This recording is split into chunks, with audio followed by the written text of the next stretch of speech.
The fog that descended over the Westerplatte Peninsula in the bay of the free city of Danzig, Poland on August 31, 1939, refused to lift, as if trying to stop the night from making way for a new day. At the small officers' quarters building, Captain Franciszek Dabrowski woke up from a nightmare, his body drenched in cold sweat. It was now September 1, 3:57 a.m. The 35-year-old officer had spent the past 2 years as the deputy commander of the Polish military depot at Westerplatte. Never had he felt as uneasy as he did that early morning. Dabrowski looked over at Major Henryk Sieczarski. The commanding officer slept soundly. Perhaps he had accepted that they had done all they could to prepare for the worst. The German pre-dreadnought battleship SMS Schleswig-Holstein had moored in Danzig harbor just 6 days earlier under the pretense of a friendly visit. It now stood motionless fewer than 200 yards away on the other side of the Vistula River Channel's shallow waters. Polish officers could not see the large ship through the thick fog, even if they tried. But they knew it was there. Clock on the ship's bridge soon showed 4:43 a.m. German Captain Gustav Kleikamp, a veteran of the Great War and the Battle of Jutland, looked at the man by the controls and nodded. It was time. The 250 highly trained SS Marines hiding in Schleswig-Holstein's hull could hear the creaking of metal as the relic of another time turned its 11-inch guns toward the 6.5-foot wall surrounding a handful of Westerplatte's small structures. The booming guns spoke in unison. The Second World War had begun. Adolf Hitler had never hidden his disdain for the post-World War I re-establishment of the Polish nation that was previously erased from the map by various 18th-century partitions. Apart from giving up land to Poland, the 1919 creation of the Polish Corridor was particularly troublesome for Germany. The new territorial agreement between the Allied powers and Germany's leaders called for providing the newly reconstructed Poland access to the Baltic Sea. The result was a thin strip of land that was 140 miles long and an average of 10 miles wide, running from Danzig west to the border of East Prussia, the latter now separated from mainland Germany. The League of Nations granted Danzig, located at the mouth of the Vistula River on the Baltic coast and in the middle of the corridor, free city status. Designated as such to address the city's complex geopolitical and mixed German and Polish population, it became a semi-autonomous city-state serving as a neutral entity under the protection of the League. The Führer initiated his Heim-ins-Reich, return to the homeland policy in early 1938.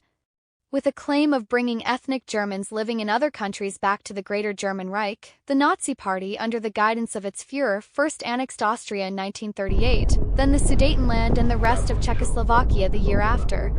It was only a matter of time before Hitler would come for Poland. When reports from March 1930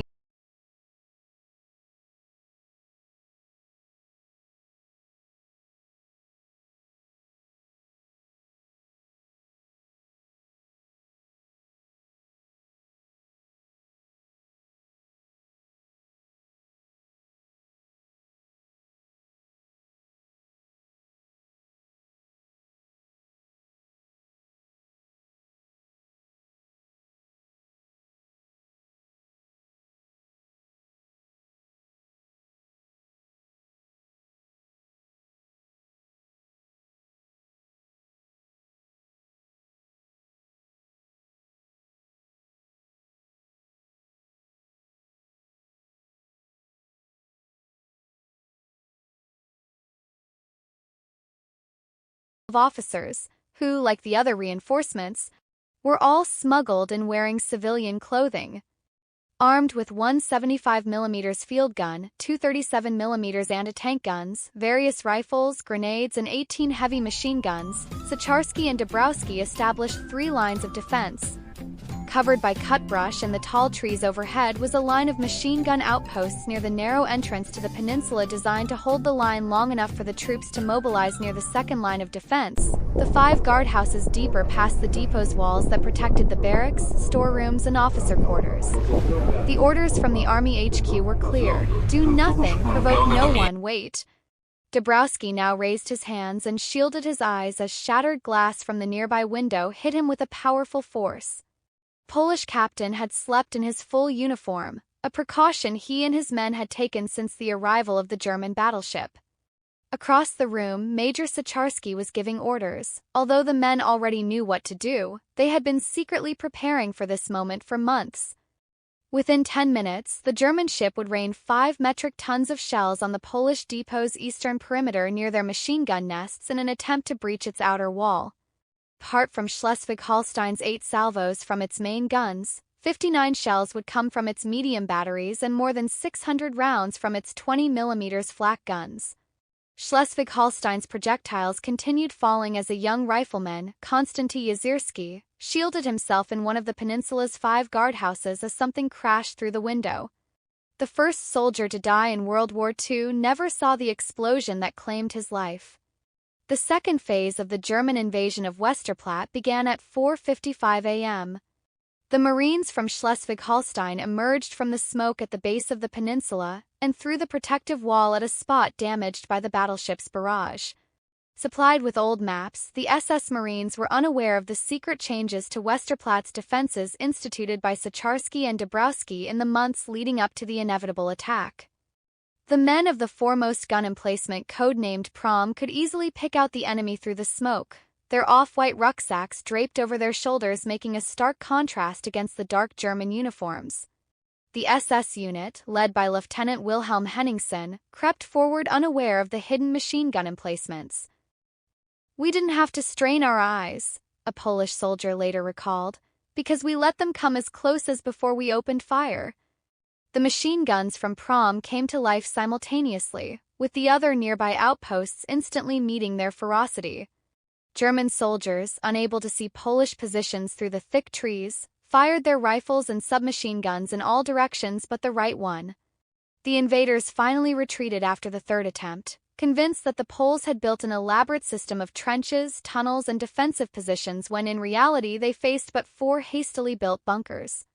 As the smoke settled, a Polish soldier at Prom looked up from his hot machine gun at the slaughter before him. Dead bodies lay seemingly everywhere, some twitching with the last involuntary movements before going still. The initial attack had cost the Germans 13 lives and led to 58 men being injured in less than an hour. The second and more intense bombardment of Westerplatte began at 7:30 a.m. When it was over, 50 tons of munitions had fallen on the military depot's westernmost outposts. A hail of shrapnel, splinters, tree branches, and entire treetops rained down from the skies, a Polish lieutenant would write years later. The barrage had hardly ended when Henningsen's German SS Marines resumed their attack around 9 a.m. Anticipating the move, the outpost's commanders set up mortars to repel the advance. Poles were now facing a larger attack force, reinforced by 60 SS Heimwehr Danzig troops. Referring to themselves as a home defense army and made up of Danzig's fanatical Germans, the SS Heimwehr existed as an independent unit responsible for conducting police actions in and around Danzig in the name of protecting the German-speaking peoples from Polish retribution. Major Sicharski, having also been made aware of renewed German sniper fire from machine gun nests set up on the roofs of warehouses in the Danzig port across the channel, alleviated some of the pressure on Pajak's position by shifting Westerplatte's main artillery to fire across the Vistula. The Polish barrage successfully quelled the German positions, then turned its attention to the Schleswig-Holstein and nearly knocked out the battleship's command post. However, Captain Kleicamp's swift retaliation ensured Sicharski no longer had much artillery to speak of. By noon, the Marines frantically radioed the battleship. Heavy losses were leaving. SS Commander Henningsen was mortally wounded, and there was no hope of piercing the Polish defenses. Unknown to the Germans, the combination of the ongoing Schleswig-Holstein barrage and 3 hours of continued SS assaults on the Polish position had destroyed the majority of the defending outposts, taken the lives of 5 garrison members, and wounded numerous others. With their power supply knocked out by the German attack, Major Sicharski and Captain Dabrowski now agreed to move the soldiers back past the wooded area and to the guardhouses of the second line of defense about halfway up the peninsula. The new positions, while allowing the enemy to gain a foothold on Westerplatte, were laid out in a way that established interlocking lines of machine gun fire and would make any advance up the strip of land nearly impossible. As the long day turned into night, the men waited. Meanwhile, the military depot's lone doctor, Mieczyslaw Slaby, worked tirelessly to help those in need with the little he had. For the overwhelmed surgeon, things would only get worse. Back at the entrance and the site of the morning battle, one could still hear cries, "Wasser!" Water and help, at first audible but eventually low and then gone altogether. As the men fought off attacks at Westerplatte, the rest of Poland put up a brave yet futile fight against one of the most powerful nations of the world. While a promised French and British offensive against Germany in the west would have alleviated some of the pressure, it never materialized. The Poles were alone. The Greeks had Thermopylae, the Americans had a small mission in Texas, and the forces of Franco held the Alcazar in Toledo. It was now the Poles' turn to have their isolated act of heroism. Western newspapers would call it the Polish Battle of the Alamo. It would be the start of the greatest conflict the world had ever seen. With the Nazi forces pushing the Polish armies further inland and toward the Soviet border, where the Red Army prepared for its own invasion of September 17th, updates on Siecierski and Dąbrowski's men dominated radio broadcasts. "Westerplatte fights on," the announcers worldwide would proclaim, all unable to fathom how an outpost equipped and expected to hold on for 12 hours continued its heroic stand, eventually for days. The German High Command, expecting the action to last only 1 hour, was just as shocked by Westerplatte's resolve. The 100 bombs dropped on Westerplatte by Junkers Ju-87 Stuka dive bombers on the second day of the fighting turned the peninsula into hell on earth. Naval Petty Officer Franciszek Bartosek put his head between his knees and hid in the corner of one of the guardhouses. "We were deafened, blinded, shattered. They could have taken us that day," he would later remember. But the Germans, sure that the bombardment had destroyed most if not all of Westerplatte's defenders, instead chose to wait until the third day. By then, the peninsula had been turned into a moonscape, full of craters, knocked-down trees, and incendiary bombs still aflame. At one point, the men hiding from the descending death heard a terrible explosion followed by screams. A dive bomber had scored a direct hit on Guardhouse 5, killing the 8 men inside. By the time the 2 consecutive air raids ended, the Poles at Westerplatte had also lost their kitchen, food supplies, radio station, and water pumps. On board the Schleswig-Holstein, a sailor would write in his diary, "This must be the end for Westerplatte." While the rest of the nation looked for updates on Westerplatte's resolve, the morale of the troops of the entrenched garrison was coming apart. The latest bombardment led Major Siecierski to succumb to a nervous breakdown, which saw his second-in-command, Captain Dąbrowski, effectively taking temporary control of the garrison on September 3rd. The military depot's new commander quickly countermanded orders to capitulate that had been made under duress by Siecierski, and instead, after speaking with other officers and soldiers, concluded that the majority of the men wanted to continue the fight. The SS units attacked the peninsula's base on the evening of September 3rd. The guardhouse defenders could only hear shells buzzing around like bees. Bullets ripped the sandbags covering the windows, spilling their contents onto the ground. Yet the Poles' machine gun fire did enough to hold the second line. By now, the Germans had taken a foothold on the island and settled into Westerplatte's outposts abandoned by its defenders the previous day. For Hitler, enough was enough. The symbol of Polish resistance had to fall. The declassified diary of the German Naval Staff Operations Division noted, "Order on personal instructions from the Führer. Order for an immediate assault on the Westerplatte together with army reinforcements is given to Commanding Admiral Baltic." During the general attack, destroyers are also to participate in the shelling of the Westerplatte. More German warships arrived on September 4th, opening fire from the Baltic Sea, shelling the northern side of the peninsula as the Schleswig-Holstein renewed its attack from the south. By now, water and food were nearly gone, and Westerplatte's ammunition stockpiles and medical supplies were dangerously low. Just that morning, the garrison's only doctor used his nail scissors to clamp a stomach wound. But now, even such an act of desperation was no longer feasible as he was forced to leave them inside the patient to prevent further bleeding. A Polish soldier inside one of the guardhouses looked through the darkness and the thick trees ahead of him, unable or unwilling to believe what he saw. The moon was high in the sky when, at 3 a.m. on September 6th, the Germans renewed their attack. In their newest attempt at taking Westerplatte and hoping to cause an explosion and expose its defenses by burning down the trees around them, the Germans sent a burning train down the lone tracks that cut through the peninsula. At the same time that the young Pole realized what he was looking at, his commanding officers had discovered the ploy and ordered all concentrated fire on the approaching train. With thousands of bullets ricocheting off this bomb on wheels, the panicked driver decoupled long before the train reached its destination.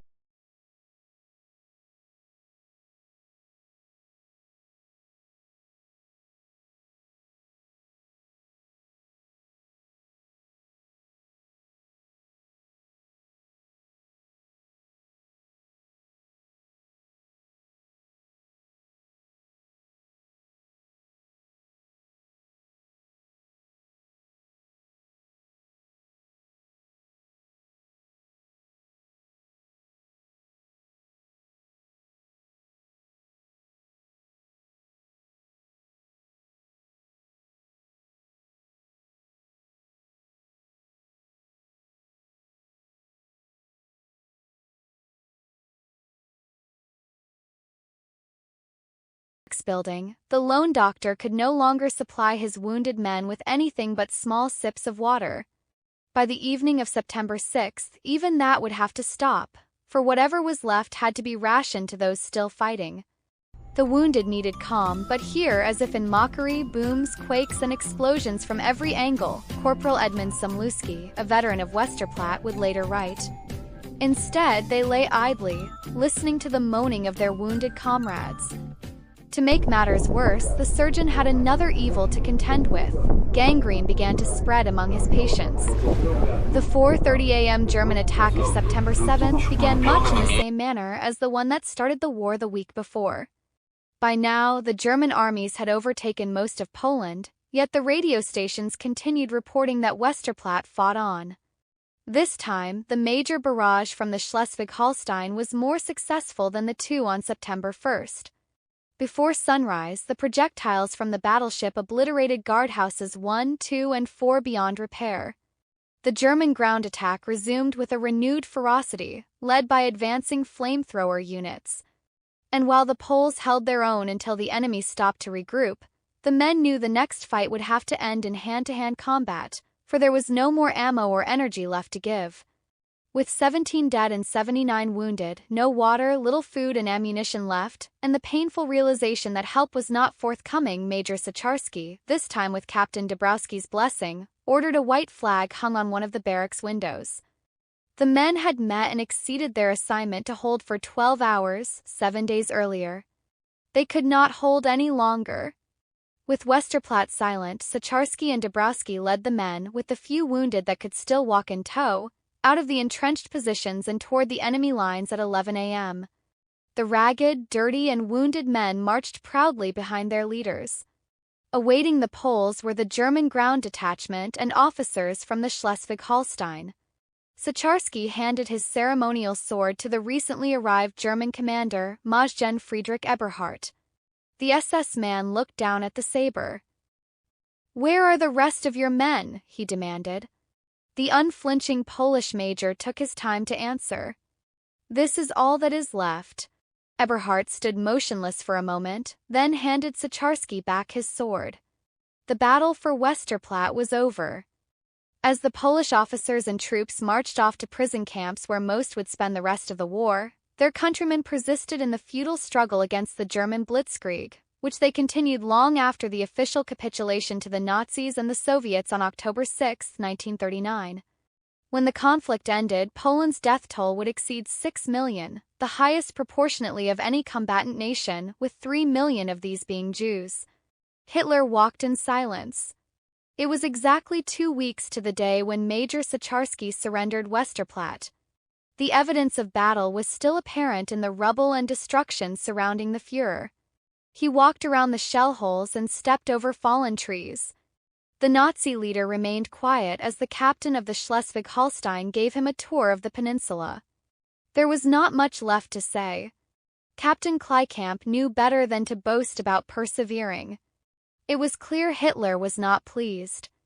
In the context of Germany's successful September 1939 campaign, Westerplatte was better left forgotten.